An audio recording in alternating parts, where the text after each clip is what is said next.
My fellow people of the former British Southern Cameroons, the children of Ambazonia, and all over the world, individuals that are interested in the discussions that we have been holding about the history of the children of Ambazonia. Today, I want to continue and discuss the plight of our people, what they have gone through and what they are going through, and how that has been instigated. I want to start here by reading from one of the former French presidents, Jacques Chirac. Jacques Chirac used to be the mayor of Paris when I was studying in Europe. And then around 1986, he won elections while Mitterrand was president and became prime minister and cohabited with Mitterrand. And eventually, when Mitterrand finished his term as president of France, Jacques Chirac became the president of France for a while before he left office to Sarkozy. Now, hear what Jacques Chirac said, and this is the mindset of the French and all French presidents, regardless of what the name is. He says, "We, the French, bled Africa for 4.5 centuries, that is 450 years. They have been bleeding Africa. This includes the colonial the slavery, the time when they took away our brothers and sisters as slaves to go and develop their own countries, then how they came back to exploit our countries and colonize us and stole our things and keeping us in abject poverty." He says we have literally bled Africa for 4.5 centuries, 450 years. We looted their raw materials. Then we told lies that the Africans are good for nothing. They told lies that the Africans are good for nothing.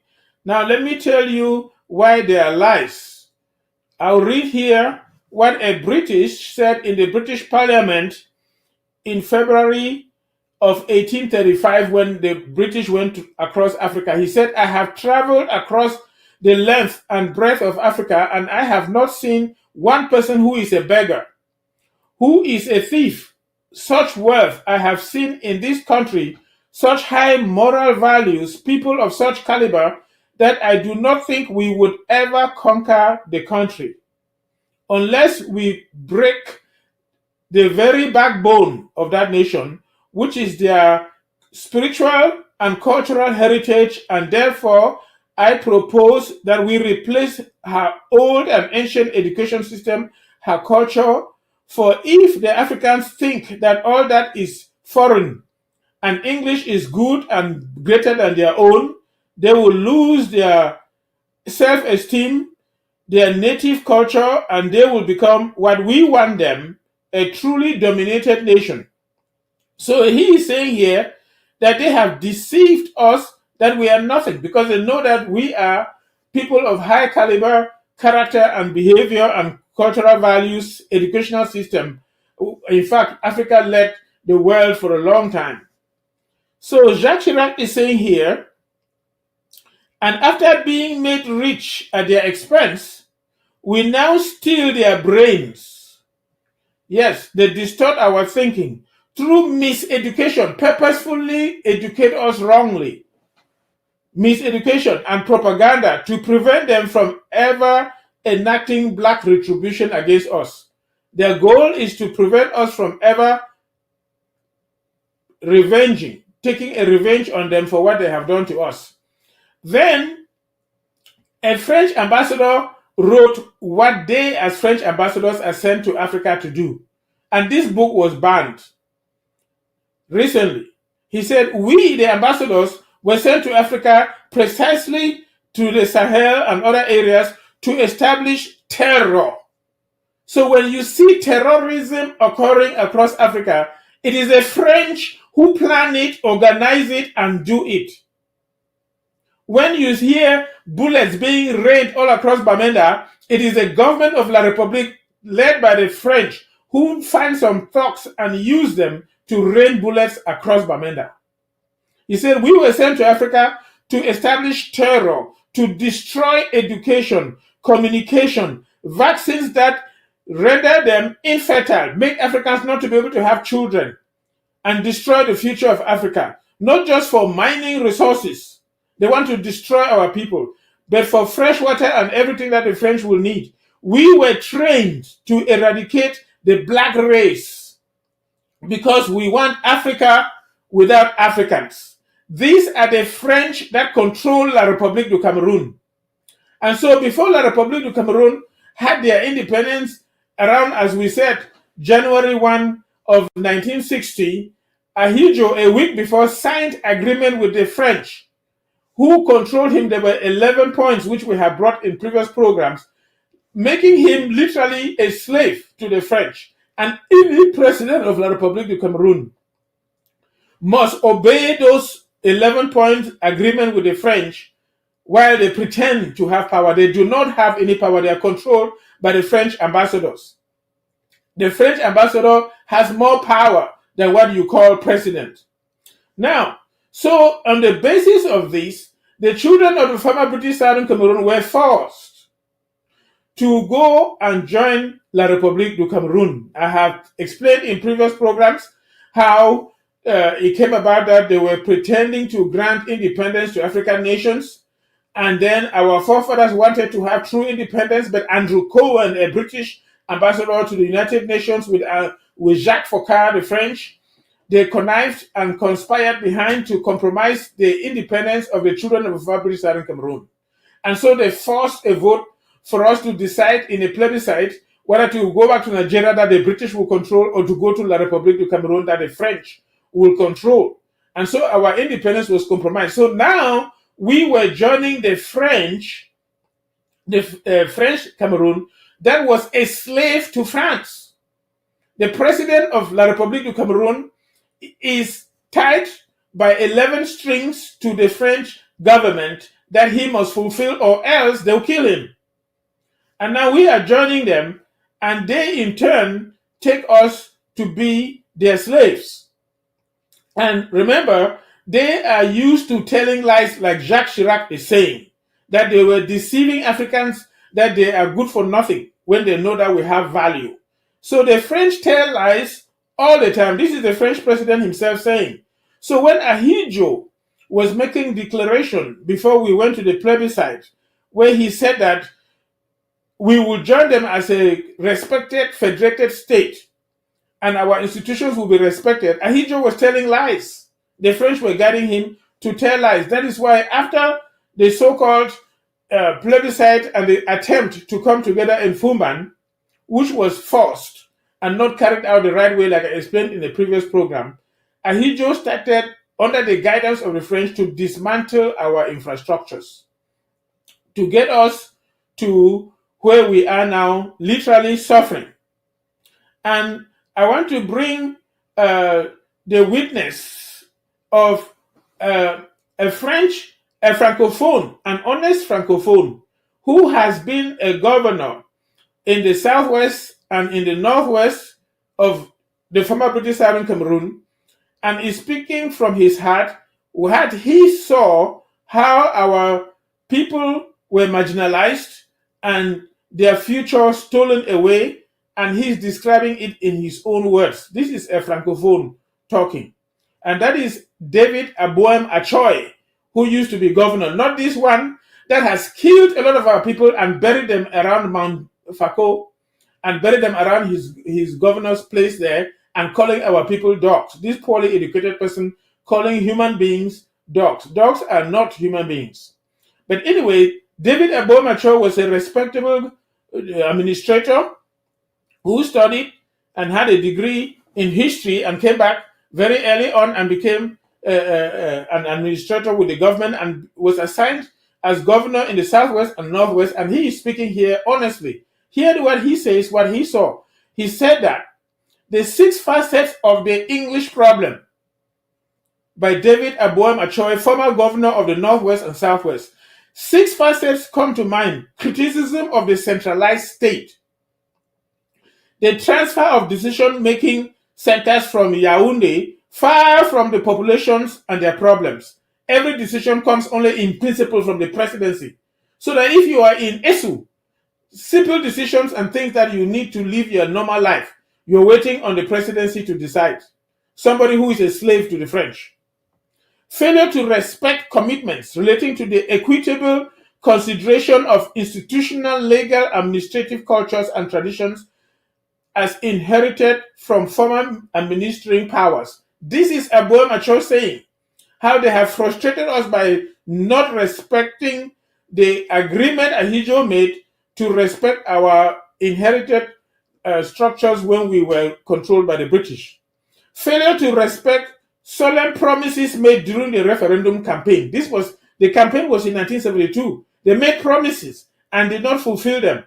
This was over 11 years after we attempted to live with them. They failed to fulfill those promises. And he is saying here that they made promises and did not keep them in 1972.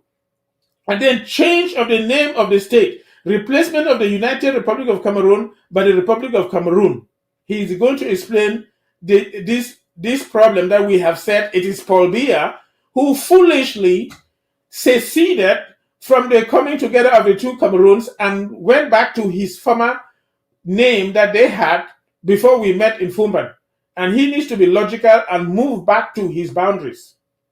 Failure to respect bilingualism in public sector, although the Constitution makes French and English two official languages of equal value. And so he will go now to explain in detail these points that he has made.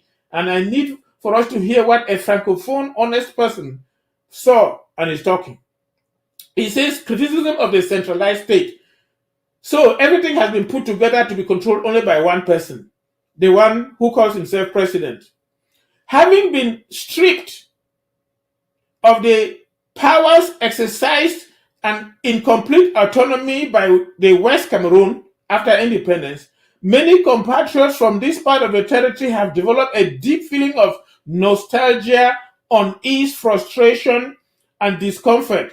This feeling grew stronger over the years following the advent of the unitary state. It is not simple nostalgia for a more or less bygone era of dreams. It is the comparison between the quality of public governance practiced since 1972 and that which was in honor of the Federated States of West Cameroon, which systematically leads a large number of actors to criticize the first and to regret the second, many of whom wish to go back to what they were. That means they compared how we ruled ourselves until 1962 after we became independent. We had Foncha as first as a prime minister, and then Ngomjoa took over, and then Ahidjo came and pushed Ngomjoa and forced Muna on us unconstitutionally, according to the Constitution of West Cameroon, our way of practice. And during that 11-year period, we had an experience of governance, of self-autonomy of sort. And after that, everything got worse. And so he's saying that people have been complaining about that. This feeling is real, even among those who have not experienced this self-governance of West Cameroon. Even those people who were not able to experience the kind of government that we had under the prime ministers of Foncha and Joa, and even this Mona who ran to Yaoundé. They say that the people who were born after still feel the same pain that he's talking about. We can talk endlessly about the conclusions of the Fumban Conference of July 1961. It is fair to recognize that it granted very important powers to the Federated States on a list of equally important matters, which they were called upon to manage in complete autonomy, complete freedom. The Federated States had broad and exclusive powers over important matters such as the interior, ruling their own territory, prison administration, decentralization, rural and community development, agriculture, livestock management, fisheries, public works, cooperatives, primary and nursery education, energy and water, estates and land registry, natural resource management, federated finances, etc. Each federated state had its own civil service, which it managed sovereignly. That of Western Cameroon was managed with the help of the Public Service Commission, a sort of higher council of the civil service, responsible for ensuring the objectivity of appointments, that appointments were made correctly based on qualification, not on preferences, and not to mention bribery and corruption, and promotions, as well as respect for ethical principles in the management of careers. The management of natural resources, by the future federated states was of particular sensitivity in July of 1961 when our forefathers were talking with Ahidjo. In separate interviews, John Gook Foncha and Estimuna and Njoa told me that it had been the subject of heated discussions with the delegation of the Republic of Cameroon in Fumba. Then in private with President Ahidjo, they did not want possible agreements previously signed with France to apply to the Federation State of West Cameroon.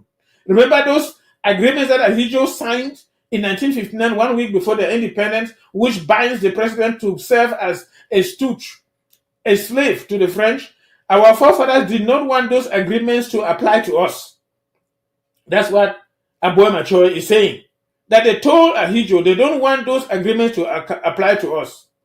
According to them, it is also with a view to sharing the income from the exploitation of certain natural resources, mines, hydrocarbons like the gas in particular, and that they be demanded and obtained that the population figure of each federated state be clearly mentioned in the text. So our forefathers did not want the French agreement with La République to apply to us. And they talked with Ahidjo about this. And Ahidjo continued to deceive them that he was going to respect them, but he never did. Cameroon has been considered a curiosity in the constitutional level, with a strong presidential system without counterweights at the federal level, but a classic parliamentary system at the level of the federated states. In Eastern Cameroon, classic parliamentarianism could not function, despite the provisions of the constitution of this state. So they were not even able to function in their parliament because of the unification of political parties. Their parties were all like one. And the fact that President Ahidjo continued to exercise daily influence on the management of public affairs in this part of the country. That be already led as President of the Republic. Reunification, we recall resignation letter of a former Prime Minister of Eastern Cameroon, Vincent de Paul Ahanda, in which he suggested that President Ahidjo was not letting him assume his responsibilities. It's the same. Like Philemon Yang was being manipulated by this man who calls himself Minister of Finance. When he was Secretary General in the Prime Minister, when Philemon Yang was there, he was the true Prime Minister controlling the Philemon Yang man. And same thing with the Ongute. They always have a Bulu Beti in there controlling him, and he's just a figurehead window dressing as we talk. So in La République du Cameroon, after we attempted to have a federation, the Prime Minister resigned because Ahidjo was controlling him. That's how Biya controls all of them. But hear this. This is the Francophone man talking. But in Western Cameroon, parliamentary democracy was fully exercised in compliance with the constitution of this state. The elections were organized by an independent electoral commission created by a federal law of November 1961, the very first in a country sharing French. Through its composition, the method of designating its members and its operating rules, it was truly independent of the executive and the legislative. Its president, Justice Asongani, confirmed this to me during an interview in Bamenda. He said that in West Cameroon, we had an independent electoral commission that was not controlled by the prime minister or the executive and was not controlled by parliament. They were fully independent, organizing elections, registering people, and pronouncing the results. And the first person was Justice Asongani. The government had to be invested by parliament before it took office. That means when they vote, the parliament has to check everybody and make sure that those who are taking office are the right individuals and deserve to take office and swear an oath. And it was responsible to it. Parliament, made up of two chambers, House of Assembly and House of Chiefs, was jealous of its prerogatives. President Ahidjo himself, despite all the authority he had, realized this on several occasions, notably in 1966, how our parliament resisted Ahidjo. And so Ahidjo had to do everything to get rid of it. Following the legislative elections held this year, the KNDP had the largest number of deputies in the House of Assembly, but its president, John Gook Foncha, until then Vice President of the Federal Republic and Prime Minister of Western Cameroon, could no longer combine these two functions under a recently passed law. President Ahidjo decided to replace him with the Honorable S.T. Muna, whom he considered more federalist than number 2, Augustine Gomjoa. He considered Muna compromised, more federalist than Gomjoa. But Parliament sent him a firm message that he would refuse nomination to a government led by a minority party. Ahidjo was forced to appoint to this position the Honorable Augustine Gomjoa, Vice President of the KNDP, whose autonomous leanings irritated him. So you realize how Ahidjo very early on in 1966 wanted to put Muna in there, who had already been compromised.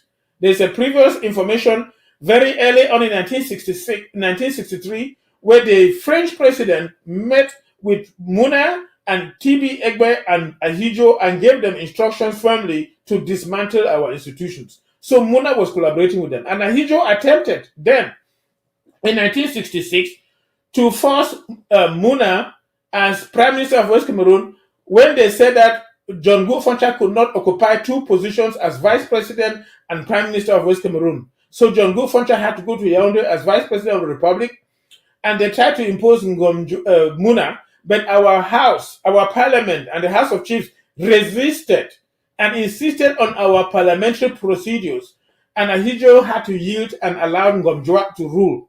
And even then, he was not happy. Incidents were not long in coming, first between the Prime Minister and the Federal Inspector of Administration for the Western Cameroon. So they had to impose a federal administrator on us. Today, we know them as governors. The governors that you're talking about were the federal administrator that Ahidjo was using to control Ngomjoa and the ministers of West Cameroon in those days. Remember that the French are the ones guiding everything that Ahidjo is doing. So these governors are there to do the same thing. That's how they control the so-called House of Chiefs in the Northwest. You see Lele Lafri go there and making a mockery of them. They don't even know that they are being mocked. So today, we would say they are governors whom he considered to be on his territory. Then between the police and federated force placed under the authority of the Prime Minister and the National Gendarmerie, a federal force who almost came to an armed confrontation, actors and witnesses to these incidents are still alive. Yes, Ahidjo brought his gendarmes and others to come and impose their way of doing things, and our mobile wing and others were resisting. And it came to a situation where, in fact, we were trying to order arms and Ahidjo was banning them.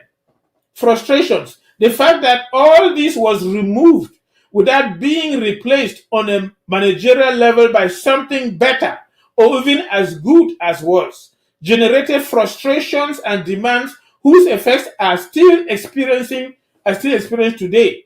Appointments in senior administration and the parapublic sector, for example, no longer respond to a legislative rationality, a legible rationality, and Anglophones felt marginalized, whereas until then, everyone and everything was done on the site in West Cameroon. It was now necessary to go to Yaoundé to follow the fires. Our compatriots from this part of the national territory came with the conviction that the civil servants were indeed at the service of users. They were stunned by the welcome given to them by public officials who, despite the bilingual nature of the state, forced them to jabber in barely intelligible franglais, often amid laughter and jeers. They forced our civil servants to go to Yaoundé and attempt to speak some French. And when they were misspeaking the French, they were jeering and laughing. They still do that today. And they have even gone further. They now speak Bulu and Ewondo in ministries. The transfer of decision-making centers to Yaoundé. Everything is all coming from Yaoundé. Remember that this lying beer came and told you that they will no longer be chasing fires to Yaoundé. When did they stop chasing fires to Yaoundé? The decision-making centers, once close to the populations and their problems, have all been transferred far from them to be centralized in Yaoundé. The consequence, hyper-centralization, exasperating delays, multiple inefficiencies in public management, lack of accountability of leaders towards the population they are tasked with serving. 2 examples will suffice to illustrate this. The government has decided to centralize the National Park of Civil Engineering Equipment in Yaoundé, All the civil engineering equipment hitherto held by the public works subdivisions in the regional capitals and certain departmental areas were all carried to Yaoundé. So the machines that were controlled by PWD fixing our roads were all carried to Yaoundé. So from the former Public Works Department of Western Cameroon was thus transferred to Yaoundé to now be rented to be used. So they came and carried our equipment that we were using to fix our roads to Yaoundé, and then we would only have them by renting them. Imagine somebody comes to your house, confiscates your car, confiscates your things, takes them away, and for you to have them, you have to rent. Remember, the French did that to La République and other Francophone African countries. They have to keep all their money in the French treasury to be financing the French economy there and the French civil service. And to go back and get some money from France, they have to borrow and pay with interest. That is what La République now was doing to us. They came and carried our things, and we had to go and rent to fix our roads, just to grade them. This is Ahidjo Mature talking. So, however, the PWD agents who control the rhythm of the seasons, they made sure that the roads were passable, began road maintenance 2 or 3 rains before the arrival of the dry season to consolidate the roadway. So they wanted to do the same thing the year following this centralization. When they asked to rent machines from that place in Yaoundé, including those that belonged to them, outright a few months earlier, they were told that the machines were on our side, other sides, that the tank carriers were broken down as the card confirming the commitment of expenditure had not yet left the Ministry of Finance. So they had to get a permission from the Ministry of Finance to use their equipment or to borrow their equipment that they had taken from them, or other reasons. Faced with the deplorable state of the road network, which was getting worse, the population threatened to revolt loudly. It was necessary to go back to the President of the Republic after knocking on all doors without success for the beginnings of a solution to be found to this problem, which was becoming explosive. Centralization when you hold us. Second example, this is Ahidjo Mature talking. He mentioned how they carried our things to Yaoundé, and even when we went to borrow, they were running us around and deceiving us. He had to go back to Ahidjo to try and solve the problem. Second example, the transfer to the National Water Company of Cameroon, SNEC, of the management of water supply hitherto carried out by certain municipalities. I remember when we were growing, all around Bamenda, we had pipe water all over. It was right in front of our door. People could carry water. You could use it freely, easily. But now, the pipes are all dead. They no longer work. And even then, they're still trying to extort money from people. So he's giving the example how we used to have good functioning water supply system, and the government destroyed it. This government decision was not even explained to the people. However, the water supply had been carried out on their own funds by the communes and village communities, with or without the support of certain external partners, came to manage it, and without having invested a single franc. So SNEC just came and carried our equipment without any investment and then started charging us. SNEC took as one of its first decisions to reduce the number of standpipes. They reduced the water, so people are now walking long distances to go and get water. In the town of Kumbo, in Banso, where Bernard Fonlin's friend, who was Canada, the Prime Minister of Canada, gave money to give water to Kumbo, and they developed their own water system with the contribution of the people. Hear what they did. In the town of Kumbo, the revolt almost turned into riots.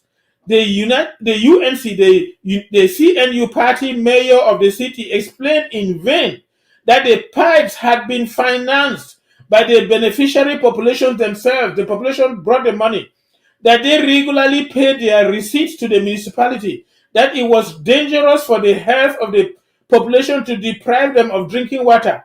Nothing helped. Yaoundé would not listen. A slogan then spread like wildfire: beware of the snake. So they started calling snake in Kumbo the snake that bites you. It has come to bite and kill. So this snake has come to bite and kill, and they can poison the water and kill our people. Ironic play on the word from the word snake. These angry populations were accused of rebellion against established authority. Can you imagine? The population was giving money for their own water supply. You come and seize it, you're not giving it. When they speak, you say they are rebelling against established authority. It was necessary to go up to the government level for a solution to be found to a problem of standpipes in communities in the hinterland. Centralization when you have us. So that's what happened. They destroyed every good thing we had and controlling everything from Yaoundé. Cases of this nature and other areas of discontent have multiplied.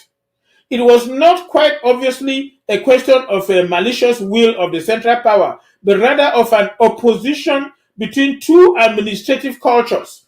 We in the English region have a different way of doing things from the Francophone way of thinking and doing things. The two do not go together. If you follow them, you sell your birthright. If you follow them, don't complain when they maltreat you and you suffer. He says, two different cultures. One with instinctively centralizing reflexes, control everything, and the other functioning by nature on the principle of accountability to different people, hierarchical levels of organizations. It is interesting to note that the French-speaking populations who suffered the same effects of this hypercentralization did not have the same reactions. They are docile. That's why they even let anything happen. They can steal their own elections. They will say nothing, give them bread and sardine. They sell their birthright for another 7 years and then walk in mud. Another cultural problem, in fact, and our English-speaking brothers could understand this without difficulty. French-speaking people perform many acts without even realizing that they are indisposing, and not at all of malice. I take the example of the names of our administrative districts. So they just they get away with anything. The French can do anything to them, but we don't. When the regions were created in 1962, this is a boy Machoy talking. Remember that boy who just returned from Europe, still learning. A boy Machoy was more mature than him. The one who you call now your president, who is trying to rule again for another 7 years. So in 1962, they redistributed the administrative districts. When the regions were created in 1962, the administrative districts formerly known as the Bamileke region and Bamum region were grouped together to constitute the Western Administrative Region, which is now called the Western Province or region. Rightly so, because it was west, and then you also have East Cameroon. But the west of the territory of the federal state was Western Cameroon, rightly called there too West Cameroon. When the regions were transformed into provinces in 1972, the west became the West Province, while Eastern Cameroon had just disappeared. The Eastern Cameroon was broken down into several regions. Ahidjo gave himself one big region in the north that constituted all the Muslims. Then they had an eastern region. Then they have a central region, which was Yaoundé with Bululand, which where Bia is from, was all under central. And then you have Littoral and Western. So East Cameroon suddenly disappeared, but West Cameroon was still there. Our country is thus the only one in the world where the northwest and southwest are contiguous. Whereas, as our teachers taught us, between the northwest and the southwest lies the west.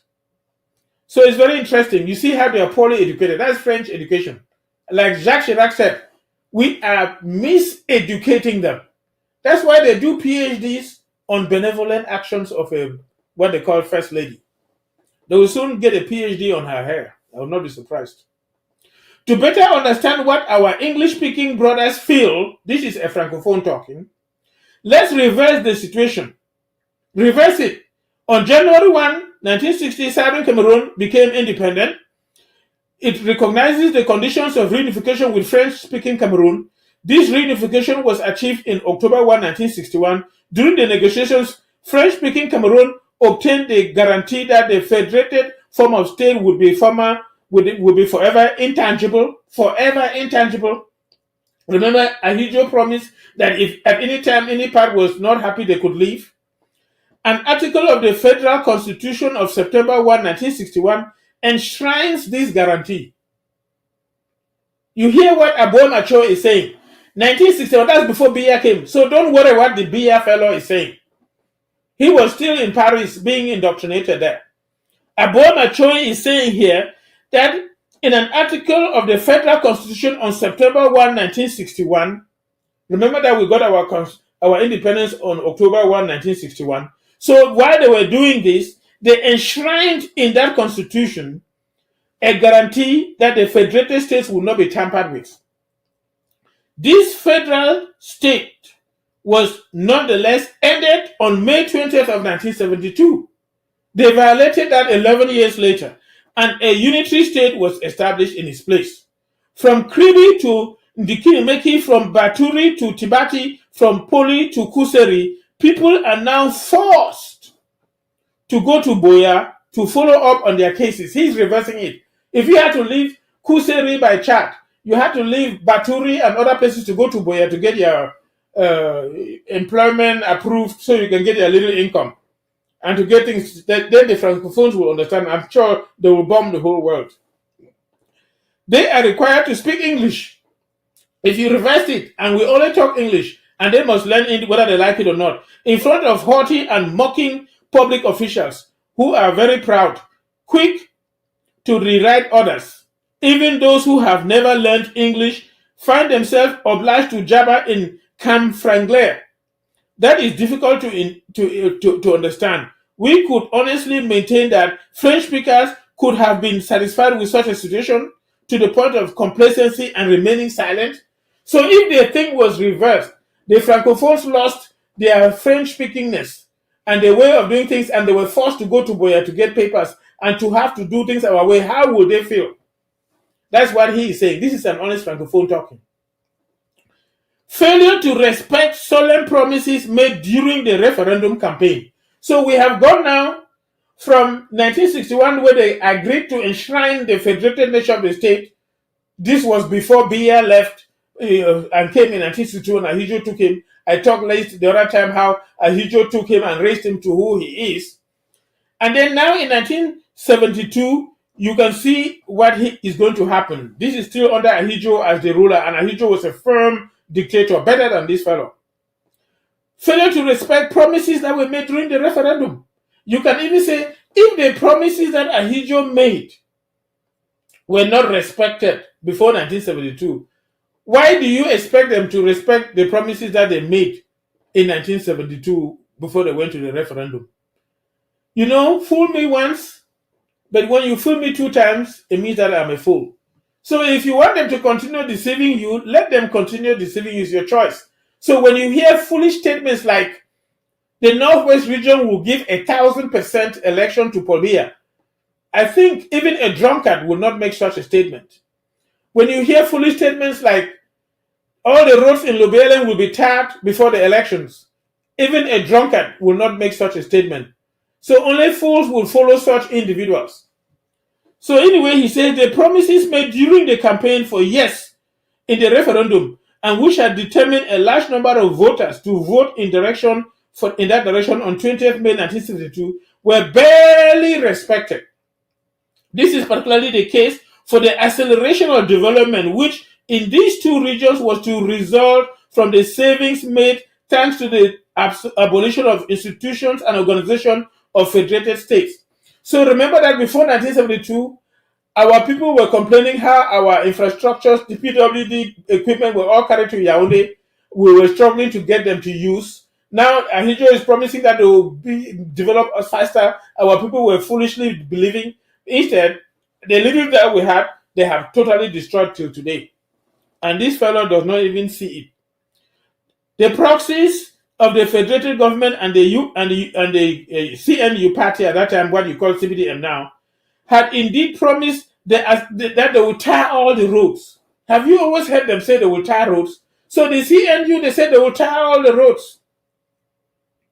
The construction of dams, the urbanization of cities, the development of border areas, etc. I personally attended some of these speeches.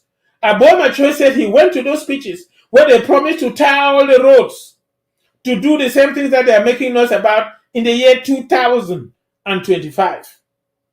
Having been part of the team of the political secretary of the CNU, he was a high-ranking political figure and minister of the Federal Territorial Administration. He was in the Ministry of Territory, where Atanganji is. I then served as director of territorial organization in that ministry. So he said that the promises were never respected. Then number 4, failure to respect commitments relating to the equitable consideration of institutional, legal, administrative cultures and traditions inherited from colonization. They didn't respect them. Whether we like it or not, this is Aboy Machoy talking, British colonization, just like French colonization, produced an institutional, political, administrative, managerial, and other cultural traditions in us.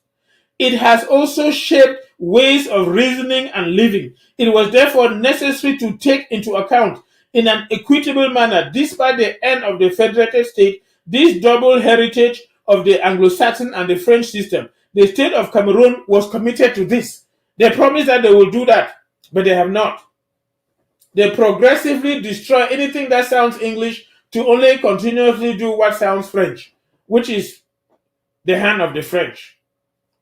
Thus, following the institution of the unitary state, the political discourse and place strong emphasis on the bilingual, multicultural character of the state. It was emphatically affirmed that taking into account the positive elements of our double colonial heritage would enrich the positive values of our centuries, old traditions, the invigorating livelihood of our march towards progress. The National Council for Higher Education and Scientific Research, as well as the National Council for Cultural Affairs, organized in 1974, helped to define the profile of this new Cameroonian. It was also one of the strong commitments made by President Ahidjo to S.T. Muna and J.N. Foncha when he consulted them on the immediate institution of the unitary state before delivering his speech on May 6, 1972. These two former vice presidents of the Republic affirmed this to me during the interviews in their residences. In the eyes of certain populations in the Northwest and Southwest, this commitment has not been respected. In fact, these people have an inferior thought process. And I mean, you can only be enriched by taking the good components of the English way of doing things, and if at all there are any, some good components of the French way of doing things and putting them together. I have had the privilege of having lived for 10 full years in Germany, the first colonial masters of Cameroon. And then I have had the privilege of living, of course, here in the United States now for over 33 years.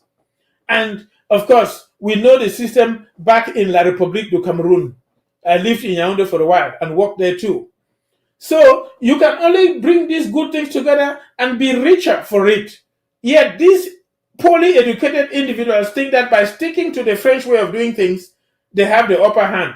They will fall as a result of that. And this is what he is saying here. Ahidjo made promises that they'll respect our ways of doing things, the English way of doing things, and they'll put them all together.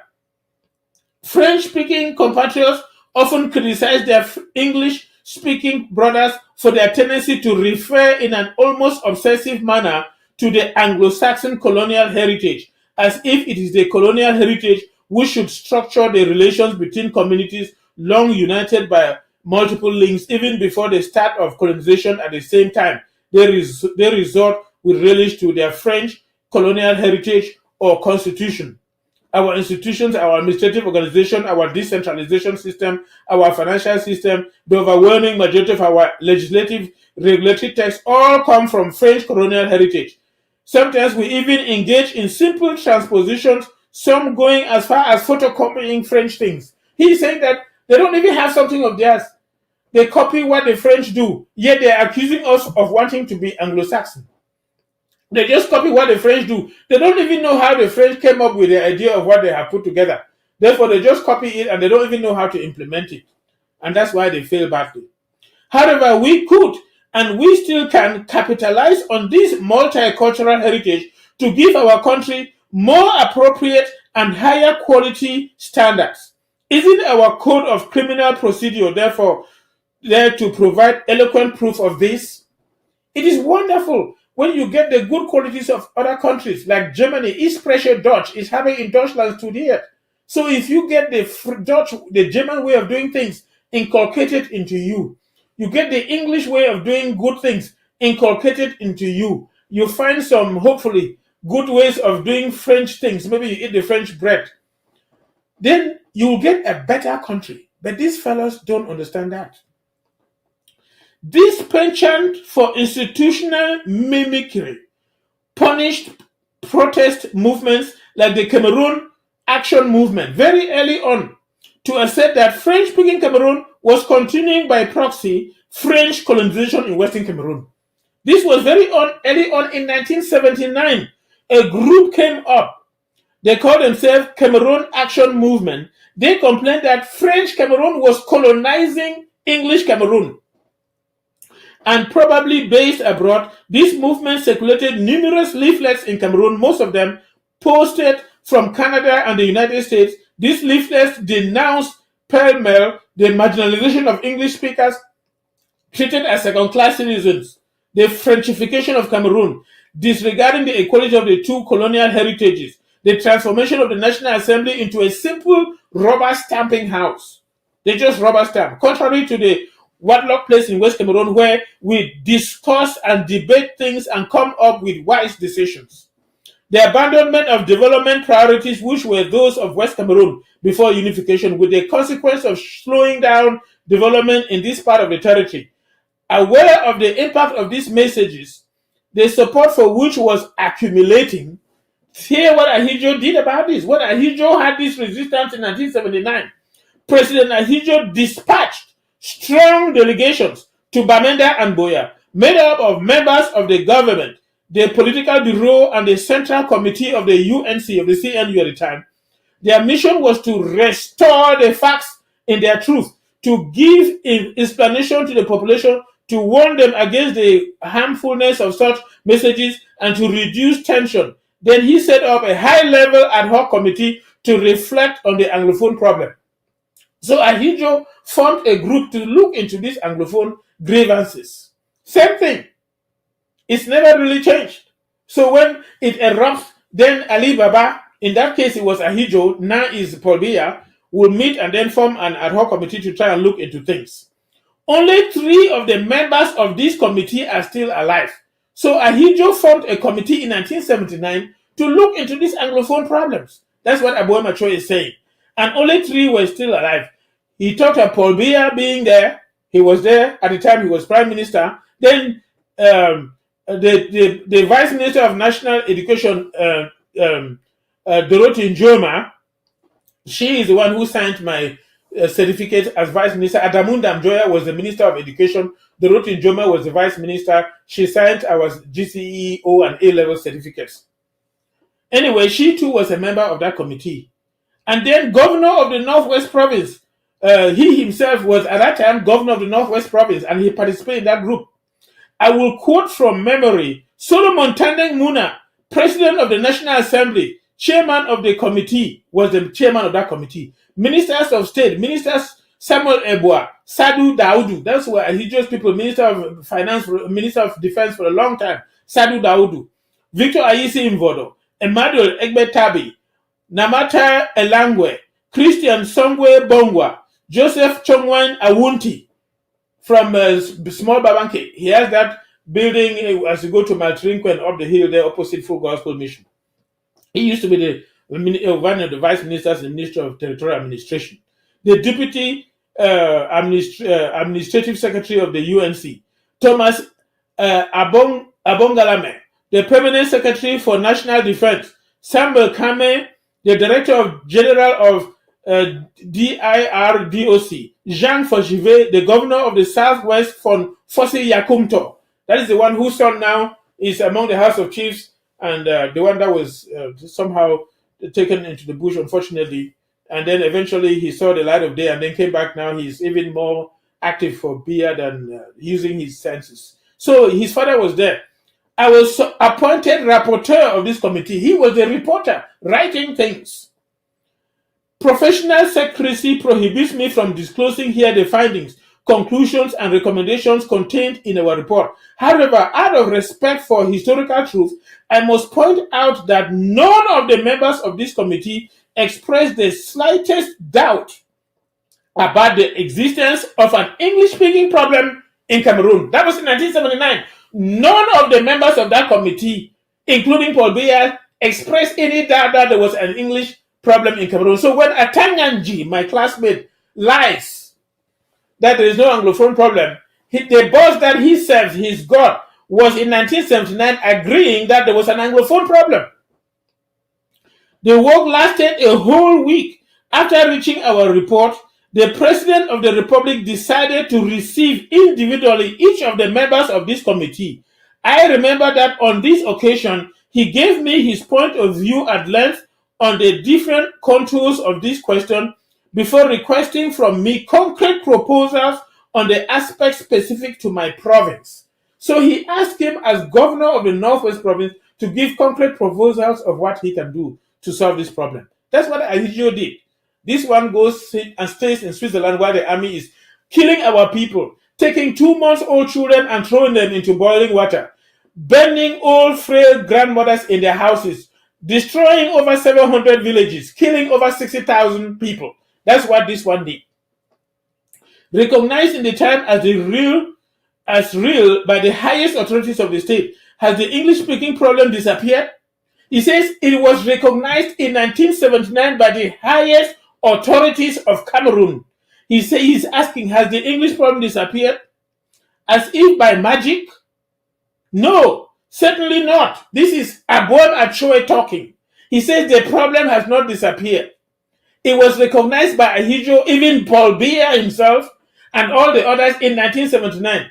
The reason they cannot acknowledge it is because they are controlled by the French. The French control them. That's why they hold their mouth. They are looking to see what France will say before they speak the truth. And remember, France lies.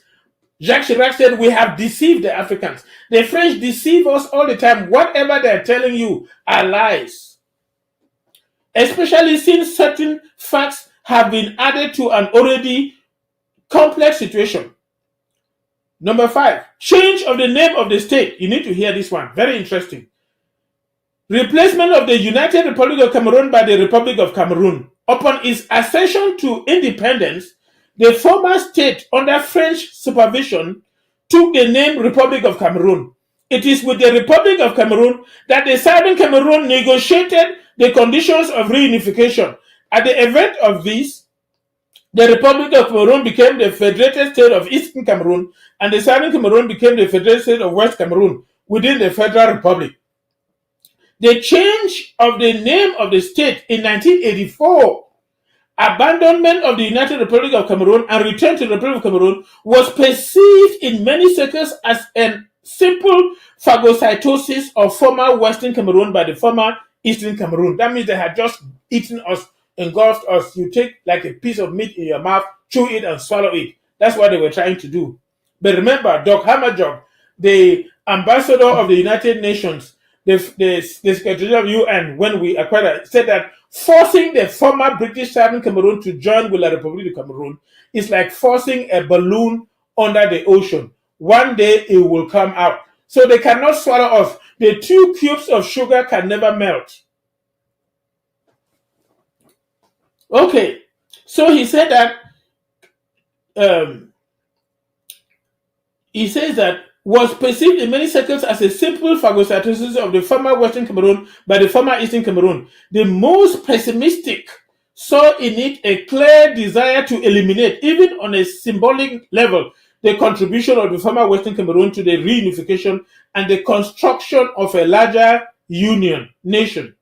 This change of name also brought back, among many compatriots from the Northwest and Southwest, the feeling of constituting a distinct entity, the one whose population's sovereignty had chosen to find brothers and sisters from another entity from which they had been separated, so that the two could live in harmony and equality.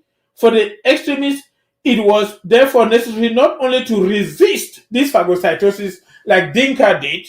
Dinka instructed Biya that he should be logical. His intelligence should carry him to the logical conclusion. If he goes back to La République du Cameroon, his boundary ends at Machazen and the Mongo Bridge, and so he should pull his people and go away and leave us by ourselves. After all, Ahidjo had said if at any time anybody was not happy, they can decide to separate from the other. So he had seceded. And Dinka said that this is a boy mature writing here what was going on then. He says that it was therefore necessary not only to resist this phagocytosis, but also to perpetuate this entity through a name which would recall the history of this part of the national territory. The name Ambazonia seemed to address this concern. It came up since then, the name Ambazonia, around that time. Where does this name come from? Here from a francophone, Aboem Achoy, where the name Ambazonia comes from. Before the Portuguese explorers reached the Wari and gave it the name Rio dos Cameros, they had docked in the Bay of Limbe or Victoria, as Afeseka called it. Limbe is the small stream there. The saint of the day was Saint Ambrose. In the Julian calendar, we are in 1492. They therefore gave this bay, the bay around Limbe, around Victoria, the name Ambas Bahia, Ambrose Bay. Under the influence of English, this name became Ambas Bay. So that when Afeseka settled there in 1858, he was recognizing it as Ambas Bay that the Portuguese had given that name. And then when he was requesting Queen Victoria to take that Ambas Bay Protectorate, that's where the name came from. And so it is the Ambas Bay, that's where it comes from. And so when you hear uneducated, fully stupid, very dull people, after all, Jacques Chirac said they will poorly educate them. They don't understand all of these things. So he says, this is the origin of the dance whose spelling was Frenchified to become Ambasbe, Ambasibi, and something. And sometimes the foolish ones going around killing our children say Ambazozo. But the name Ambazonia was not unanimous. Hence, they returned to that of Southern Cameroon. That's why you hear us, we will mention the former British Southern Cameroon, and we'll talk about Ambazonia. For the sake of truth, this is a francophone talking, David Aboem Achoy. It should be noted that the people behind this name change were in good faith.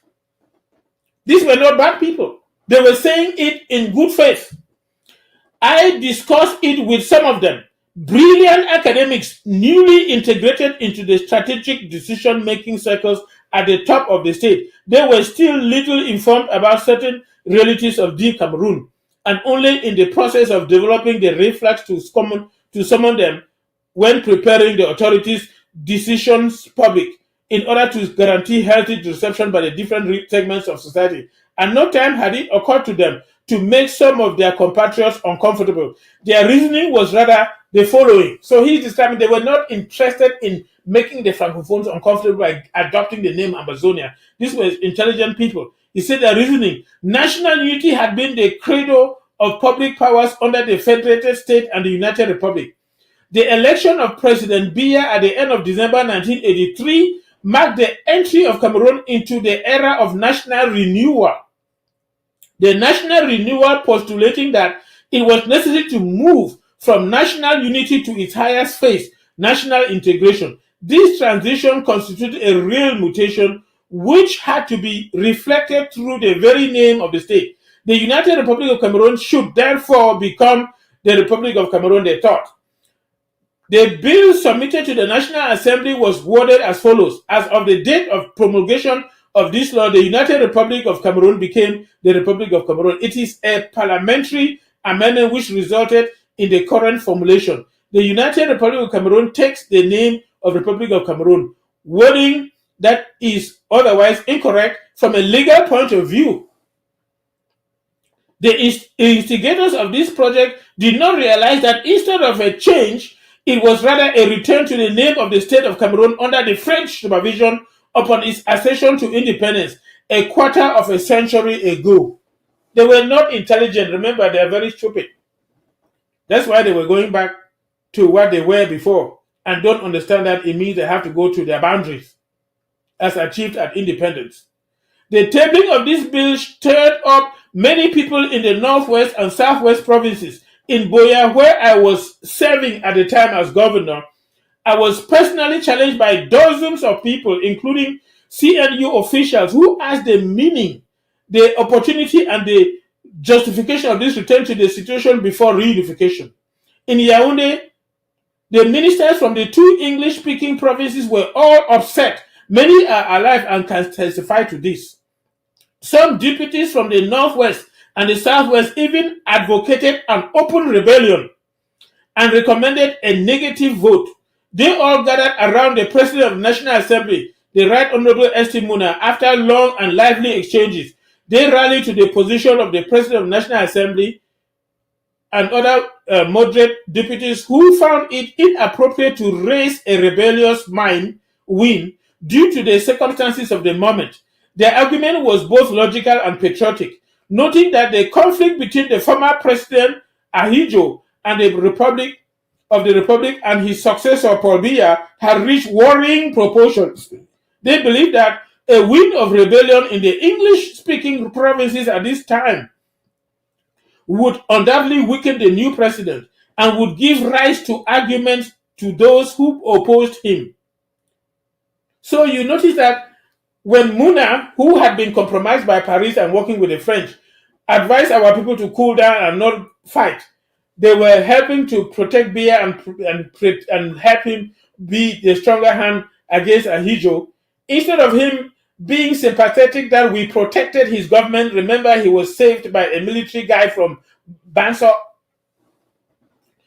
The guy has instead allowed his troops to kill over 60,000 of our people, burning 2-month-old children in boiling oil and killing grandmothers in houses and destroying over 700 villages. April 6, 1984, they renounced the revolt, but instructed the President of the National Assembly to draw the attention of the President of the Republic to the state of mind of the population in their electoral districts and to ask him to find, with the wisdom of a father of the nation, solutions satisfactory for all concerns relating to this law. They were asking to consider changing this name. In fact, they could even just go to Cameroon.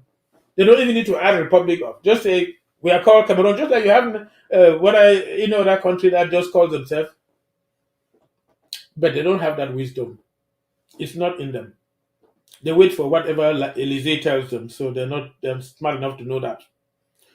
So he says that a solution satisfactory for all concerns relating to this law only faded to the occurrence. In this troubled period of serious events, the death sentence of the former President of the Republic and the mutiny of the Republican Guard on April 6, 1984, everyone understood that in times like this, the entire people had to stand together behind their leaders.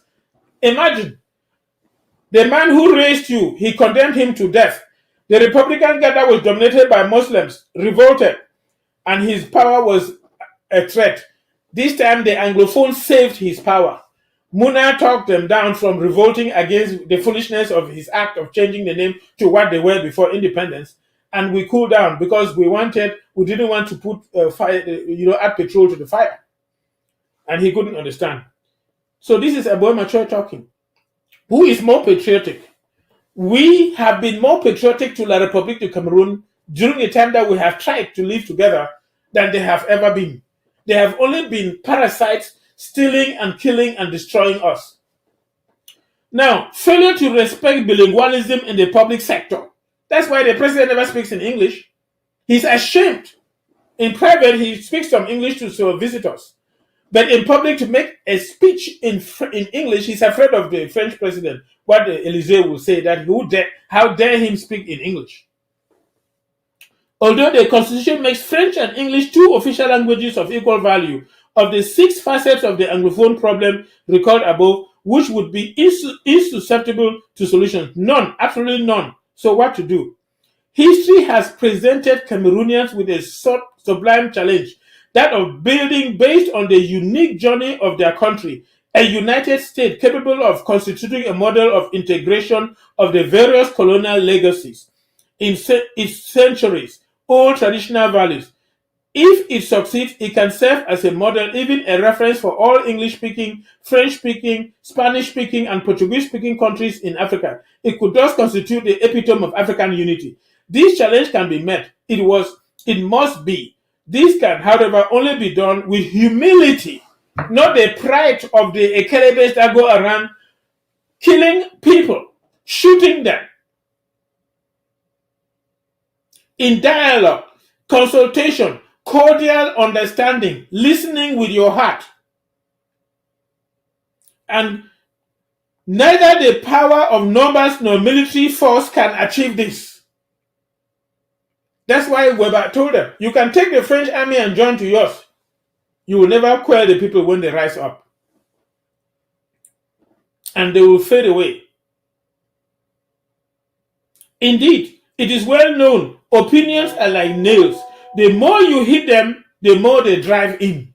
So the more you resist the English-speaking way of doing things, the stronger we become, and then we will overcome them, even in their own land. But we will be in our land, and they will learn from us. Let us not make the mistake of looking down on this problem. We risk having bitter awakenings, or else it is our children and grandchildren who will have them. He said that if they look down on this problem, it is their children and grandchildren who will suffer the consequences. And that will happen to them. Because the future of Cameroon is predicted on their flag. I will go into that in the future. So they cannot change what will happen in Cameroon.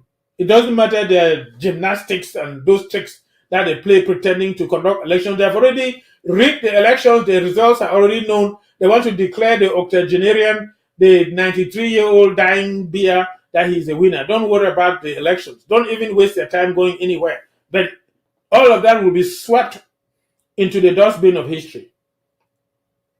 He says, it is our children who will suffer the consequences. When I first read the word Boko Haram in a newspaper, I was abroad. I then asked a fellow Nigerian consultant for information on this group. With a smirk, he replied, you know, it's just an insignificant group of enlightened fanatics. Faced with the thousands of deaths, the hundreds of thousands of the refugees and displaced people, the hundreds of billions of francs used to fight this Ebola, or the nameless suffering that it continues to inflict, no one could use such language today. That's how always they make it an insignificant event. Whenever something starts, they say, oh, it's nothing. When the SDF was launched in 1990, they claimed that it was like somebody who is selling books in Bamenda, who organized an illegal march. And when people went there, two people were trampled upon and they died. A big lie. They made like he was nothing until they were able to buy him off, and then they started calling him chairman. So too, the Amazonian issue that they are making like it's nothing will grow into a mountain that will destroy them. Boko Haram has found support outside. Let us not wait until compatriots who are uncomfortable and who cry out about their discomfort will one day come out of despair to seek support from outside. Our support comes from the God who created us. And He guarantees, He watches over our nation, He guarantees our freedom, and will take their feet, their knees off our necks. In the 1960s, this is Aboy Machoy talking. We talk to criminals to free hostages. Let us discuss with all compatriots who feel the need to free Cameroon from threats to peace, its stability, and its security.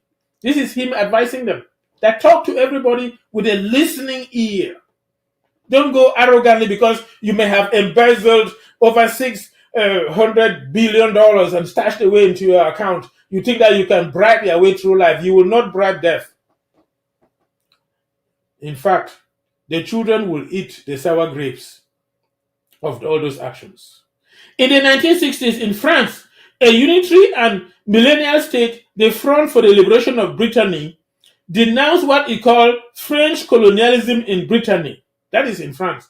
Trainee in a prefecture in the west of France, he was studying in France. I saw some of his activists brandishing their own flag instead of the French flag.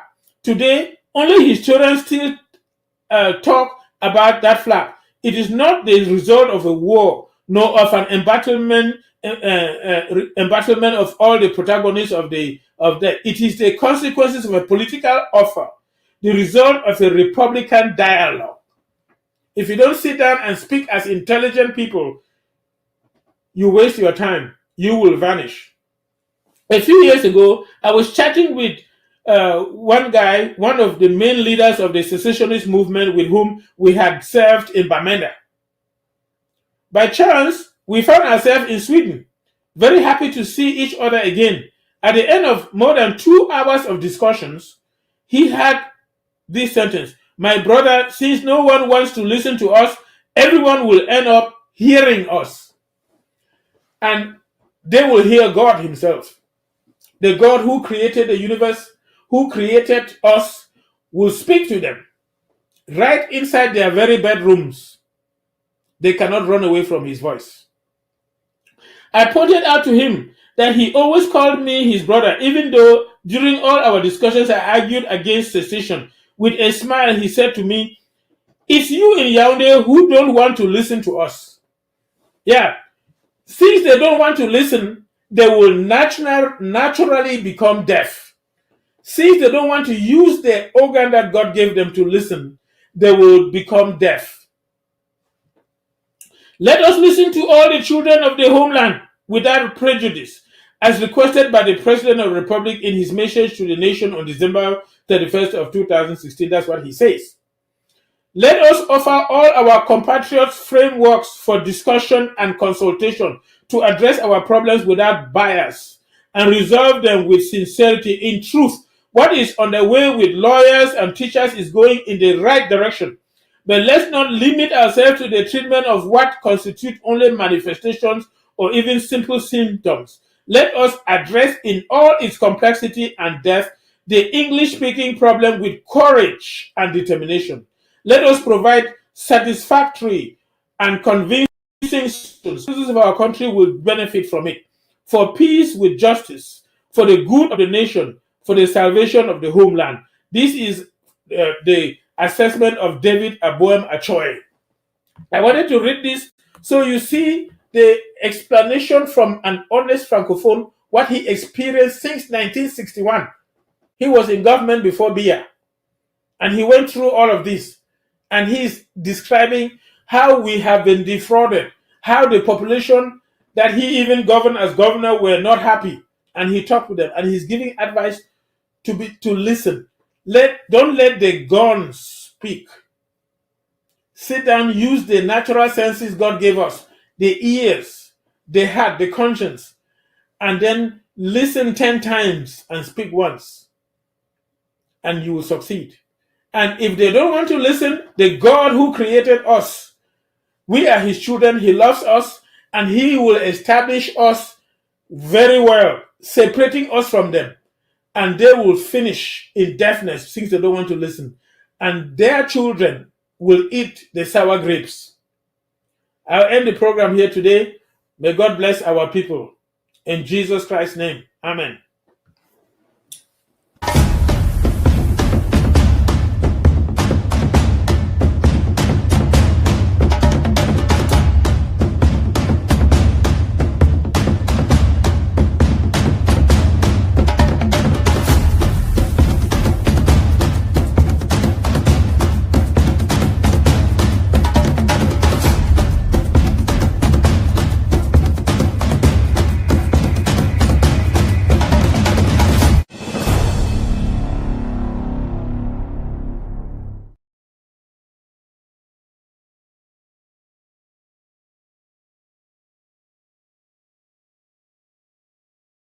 Go send special 21% salute for all our brave Ambazonian state armies and they defend Ambazonia on daily basis from the hands of these Babylonians, these criminals, who have been led by Paul Biya, Hitler, Bill Vondo, Bartholomew, the terrorists sponsored by France, the United Kingdoms, and some other criminal Western nations. Fellow Ambazonians, I can for send special congratulations for all our brave civilians where they join Ambazonian state armies for this lockdown where will be announced by the federal government, where we don't generally send message for international community. Say Saudi Cameroon Ambazonia, it being a separate state from French Cameroon.